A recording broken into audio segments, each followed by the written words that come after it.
buenos días, buenas tardes, buenas noches. Gracias. Gracias porque estamos nuevamente juntos para el resumen de nuestra lección número 2 de este cuarto trimestre del 2025, en el cual estaremos estudiando lecciones de Josué acerca de la fe. ¿Cómo vamos a aprender en esta lección, este cuarto trimestre? Vamos a aprender mucho. Así que agradezco al Señor por haberme permitido estar de nuevo esta semana con ustedes. Bueno, la lección para este 11 de octubre lleva por título Sorprendidos por la gracia. Ahí estaba Israel de nuevo, a las puertas de Canaán. Y nuevamente se envían espías, pero esta vez su misión era diferente. Esta vez el primer paso era tener una idea clara de aquello a lo que se enfrentaban. Ellos debían traer información valiosa acerca del territorio a conquistar.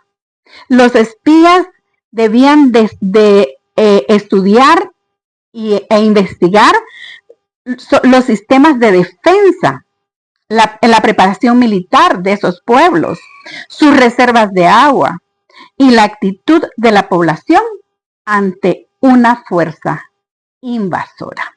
Dios ya había entregado esa tierra a los del pueblo de Israel. Sin embargo, la seguridad del apoyo divino no anulaba la responsabilidad humana. Esa es una gran lección para nosotros, porque a veces todo lo queremos dejar al lado de nuestro Dios, pero hay parte que nos toca hacer. Recuerda, nosotros tenemos que hacer lo posible y Dios hace lo imposible. Esta semana vamos a explorar dos relatos más fascinantes del libro de Josué, y entonces vamos a descubrir su relevancia para nuestra fe hoy. Recuerda que de todas estas lecciones nosotros tenemos que sacar lecciones para nuestra vida hoy. Por eso nuestro texto de la semana, que se encuentra en Hebreos 11:31, dice: por la fe no pereció la prostituta Rahab junto con los incrédulos, porque recibió en paz a los espías. Recuerda que esta semana, mientras estudiamos la gracia de Dios, tiene infinitas posibilidades de sorprendernos. Bienvenidos al resumen de la lección número 2 para el 11 de octubre, Sorprendidos por la gracia.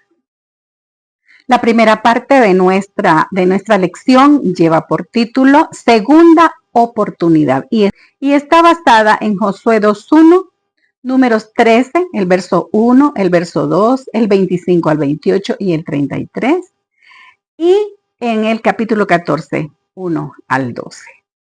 Ahí nosotros encontramos que Josué comenzó su misión de conquistar la tierra prometida enviando espías. ¿Dónde estaban cuando se enviaron los espías? En el valle de Sitín. Josué comienza la conquista donde la dejó Moisés. Recuerda que Moisés quería entrar a la tierra prometida, pero el pueblo mismo, el mismo pueblo, se sentenció a morir en el desierto cuando confesara con su propia boca: ojalá muriéramos en este desierto. Y esto fue como resultado de su desilusión al escuchar los informes falsos de los espías. Falsos digo porque aunque era cierto todo lo que habían visto, también era cierto que podían contra ellos porque no iban solos. El valle de Sitín ya era famoso para los israelitas. Allí el valle de Sitín queda a un paso del Jordán, del río que tenían que cruzar para entrar a la tierra prometida. Y allí fueron derrotados, no por un ejército armado, sino por las mujeres madianitas. Y ellas lo llevaron a adorarlos a los ídolos de Madián. Qué cosa más terrible. Pero gracias al Señor, nuestro Dios es el Dios de las segundas oportunidades. Eso lo vemos durante toda la historia de la humanidad. Así como le dio una segunda oportunidad a este pueblo, también nos da una oportunidad a cada uno de nosotros como individuos, las segundas oportunidades. Y digo segundas oportunidades porque así te vas de oportunidad en oportunidad. Como lo hizo con Pedro, ¿recuerdas? Pedro lo negó, pero le dio la oportunidad de restaurarse, de volver al redil, y el mismo Jesús le pidió que apacentara sus ovejas. Esas son las oportunidades. Y a esto la Biblia llama gracia. Gracia es poder que Dios nos da para amarlo. Es poder que Dios nos da para obedecerlo.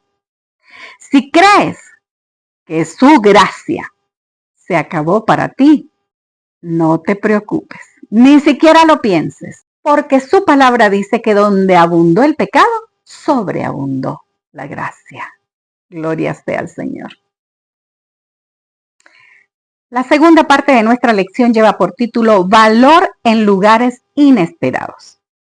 Los espías van a Jericó, que era la ciudad próxima que ellos tenían que conquistar, para investigar toda su manera de defenderse. Y ahí se encuentran con una mujer que les cuenta todo lo que está pasando en el pueblo. Se encuentran con Rahab. Este hecho está narrado en Josué 2, capítulo 2 al 11. En los templos paganos se usaban prostitutas.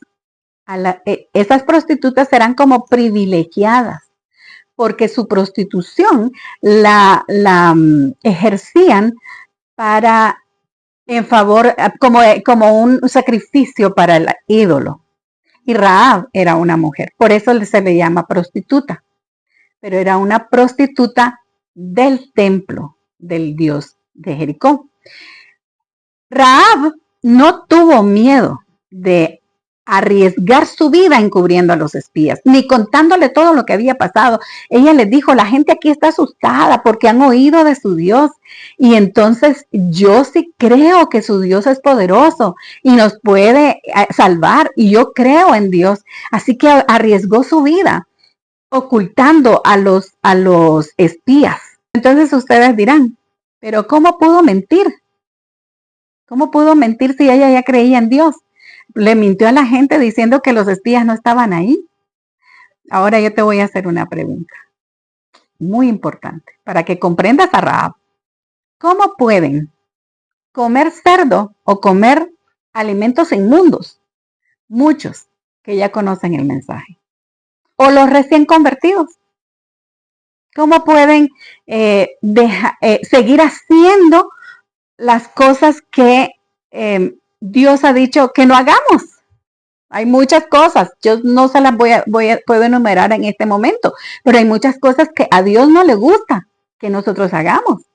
Sin embargo, nos lo permite porque nos dio un libre albedrío. La pregunta es, ¿cómo? Recuerda que el cristiano tiene su etapa de crecimiento. Él nace a la vida cristiana y luego va alimentándose de la palabra del Señor, y luego va creciendo, aplicando lo que va aprendiendo de lo que Dios quiere de él, y así va el crecimiento. Y el crecimiento del cristiano es como la luz de la aurora, que va en aumento hasta que el día es perfecto. En medio de una cultura decadente y corrupta, y del propio estilo de vida pecaminoso de Rahab, Dios, en virtud de su gracia, dio una chispa de fe a través de la cual la podía salvar. Rahab puso un cordel rojo. Por medio de ese cordel salvó a los espías, porque los sacó por la ventana, porque ella vivía pegado al muro y su ventana daba en el muro, y ella los sacó por la ventana. Les dio sus consejos. Estén escondidos 3 días, así la gente ya no los va a encontrar. Les dio sus consejos para salvarse. Pero ese cordel rojo, le dijeron los espías que lo tenía que poner cuando llegaran a invadir Jericó. ¿Por qué?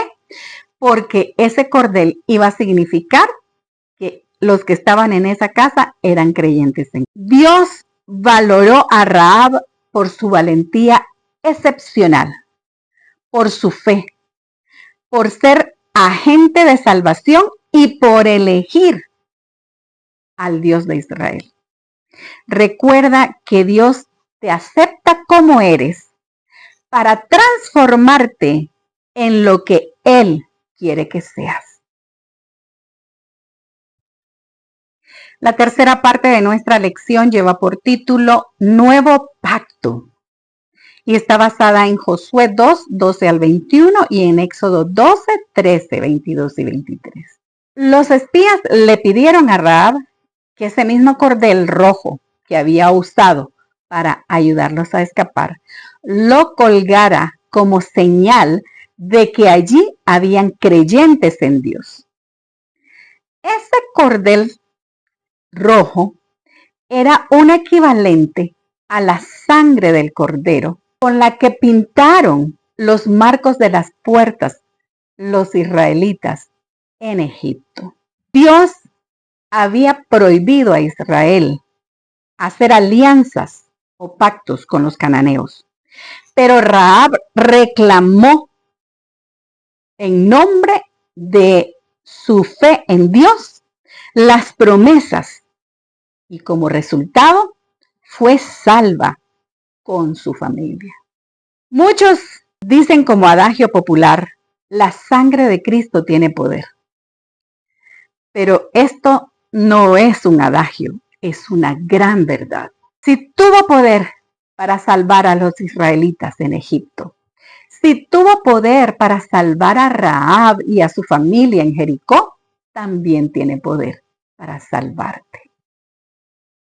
Parte de la lección lleva por título Valores enfrentados y está basada en Josué 9, 1 al 20, donde se nos relata lo que aconteció con un pueblo que en lugar de hacer alianzas con otros pueblos porque se sentían amenazados con la cercanía de Israel, fue a enfrentarse a Israel no como guerra, sino tratando de hacer alianza.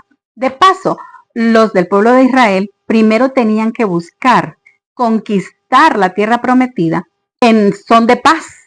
O sea, ellos tenían que ir a esos pueblos a buscar una manera de que ellos mismos entregaran su pueblo a los israelitas, entregaran sus tierras a los israelitas.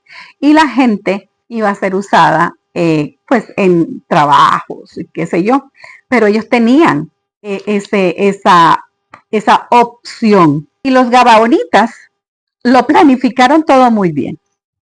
Se vistieron con ropas viejas, se pusieron sandalias viejas, llevaban pan mohoso y vino en odres viejos. Entonces, al llegar a Israel, piden hablar con Josué, Josué va con ellos y entonces ellos le dicen, mira, nosotros hemos escuchado de todo lo de ustedes y pues nosotros queremos entregar nuestra tierra en paz y queremos que pues nosotros seamos parte de su pueblo. Mira, nosotros somos de muy lejos. Mira nuestros vestidos, nuestros zapatos, cuando salimos de nuestra tierra eran nuevos. Mira nuestros odres viejos, ya. Y entonces, pues Josué vio toda la evidencia y consultó con sus ancianos y pues llegaron a la conclusión de que iban a hacer alianza con ellos. Hicieron alianza con ellos y cuando llegaron los gabaonitas, dijeron que reconocían el poder de Israel, el poder del Dios que iba con ellos. Y entonces por eso no querían guerra con ellos. Así como Rahab, que reconoció el poder del Dios de Israel y creyó en él. Los gabaonitas, el problema era que no creían en Dios. En realidad lo que tenían era miedo. Ellos tenían miedo del Dios de Israel. Y por eso hicieron lo que hicieron. Ahora, el problema de Josué fue que solo consultó con los ancianos. El deber fundamental de un líder teocrático y de cualquier líder cristiano es hacer la voluntad de Dios. Al descuidar el haber pedido dirección a Dios en cuanto a esta decisión, los israelitas se vieron obligados a violar las condiciones fundamentales de la conquista de la tierra o a romper un juramento hecho en nombre del Señor, lo cual lo convertía en obligatorio. Ya habían jurado a los gabaonitas que iban a ser parte del pueblo, una alianza habían hecho. Entonces no podían ellos fallar a ese juramento porque lo habían hecho en nombre de Dios. Por eso Josué respetó. Sin embargo, también este engaño tuvo sus consecuencias. Los gabaonitas se convirtieron en sirvientes del pueblo de Israel. Eran los que llevaban el agua, eran los que cortaban la leña, eran los que andaban siempre proveyendo de estas cosas al pueblo de Israel. Cuando necesites tomar una decisión importante, recuerda consultar a Dios y así te evitarás muchos problemas. La quinta parte de nuestra lección lleva por título Gracia sorprendente y está basada en Josué 9, 21 al 27. Vamos a ver cómo Josué combinó la justicia con la gracia. En el Antiguo Testamento, ser prudente antes de hacer un juramento y cumplirlo se consideran virtudes piadosas, lo que no hizo Josué con los gabaonitas. Al ser designados leñadores y aguadores para la casa de Dios, los gabaonitas se convirtieron en parte integrante de la comunidad de Israel. La respuesta de Josué, en contraste con el veredicto de los gobernantes de Israel, que decretaba la servidumbre en beneficio de toda la congregación, transformó la maldición que había traído para los gabaonitas el engaño en una bendición potencial para ellos. El voto hecho por Israel se mantuvo a través de las generaciones. De modo que cuando los israelitas regresaron del cautiverio babilónico, los gabaonitas estaban entre quienes ayudaron a reconstruir Jerusalén. Todo eso era un privilegio que les llevó la gracia. La gracia que Josué puso en la justicia que le hizo al engaño que ellos habían hecho. El propósito último de Dios no es castigar a los pecadores, sino verlos arrepentirse, concederles su misericordia, su gracia perdonadora. Fue la negativa de los cananeos a arrepentirse, a enfrentarse al Dios de Israel, lo que los condujo a su aniquilación. Dios no quería aniquilarlos, pero se quisieron enfrentar a Él. Dios honró el reconocimiento de su supremacía por parte de los gabaonitas y por parte de Rahab también. También honró su deseo de paz en lugar de rebelión, de acercarse al pueblo de Israel sin hacer guerra. Y también honró su voluntad de abandonar la idolatría y adorar al único Dios verdadero. La verdad es que la gracia de Dios siempre sorprende. Después del episodio donde Rahab salva a los espías y donde ella es salvada con su familia, no se habla más en el Antiguo Testamento de Rahab, hasta que aparece en la genealogía de Jesucristo. Rahab fue la esposa de Salmón, un gran líder de Israel. Y también fue la suegra de Ruth. Ruth fue otra mujer notable mencionada en la genealogía de Jesucristo. Por su fe en Dios, Rahab, esa llamada prostituta de Jericó, la ciudad condenada a la destrucción total, se convirtió en un eslabón importante del linaje real de David y en antecesora del Mesías. He ahí lo que Dios es capaz de lograr por medio de la fe, aunque ésta solo sea del tamaño de un granito de mostaza. Su conversión, la conversión de Rahab, no fue un caso aislado de misericordia de Dios hacia los idólatras que reconocían su autoridad divina. En medio de aquella tierra que iban a conquistar, un pueblo numeroso, el de los Gabaonitas, renunció a su paganismo y uniéndose con Israel participó de las bendiciones del pacto. Dios no hace distinción por causa de nacionalidad, por causa de raza o casta. Jesús trasciende culturas y Él nos une, nos une. Por eso es que yo no estoy de acuerdo en que se hagan muchas cosas que a Dios no le gustan con la bandera de que es su cultura. Por eso ellos lo hacen así, porque esa es su cultura. No, queridos, Jesucristo trasciende culturas y los cristianos somos iguales en todo el mundo. Somos hijos de Dios y reflejamos a Cristo. Esa es nuestra misión. Su amor es tan amplio, es tan profundo y completo que lo llena todo. Arrebata de la influencia satánica a aquellos que fueron engañados por sus seducciones y los coloca al alcance del trono de Dios, al que rodea el arco iris de la promesa. En Cristo no hay judío, en Cristo no hay griego, en Cristo no hay esclavo, no hay libre, no hay rico, no hay pobre. Esto es lo que hace la sorprendente gracia de Dios. Hemos terminado el resumen del estudio de la lección número 2 de este cuarto trimestre. Sigamos creciendo en el conocimiento de la voluntad de Dios para nosotros y en el conocimiento de Cristo Jesús para que lo imitemos en nuestro caminar, en nuestro andar como cristianos. Te espero la próxima semana, pero recuerda que mientras el tiempo pasa, Cristo viene.